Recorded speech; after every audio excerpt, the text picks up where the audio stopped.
Nel 2022 abbiamo avuto un'ottima produzione vitivinicola, non solo in termini di quantità ma anche in termini di qualità, nonostante il periodo difficile legato all'aumento dei costi di produzione, legata alla crisi della guerra in Ucraina, ma soprattutto anche il tema della siccità, che è stato importante nel 2022 come purtroppo lo è adesso. Il comparto vitivinicolo si è difeso molto bene, con una crescita importante, un valore dell'export di 3 miliardi di euro e una crescita del 22% rispetto all'anno precedente. Quindi questi sono dati molto, molto importanti e quindi ci accingiamo alla Fiera del Vinitaly di Verona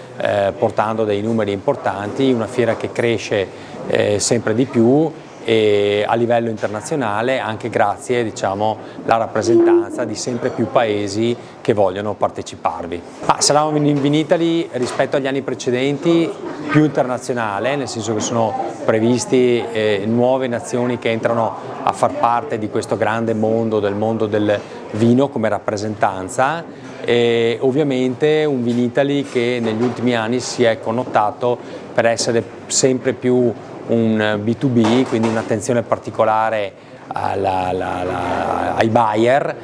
rispetto al passato, dove l'aspetto legato al pubblico era molto più consistente. Questo non significa che non sia possibile entrare, ma è giusto che il Vinitaly sempre di più sia una vetrina importante, specializzata per i buyer del settore.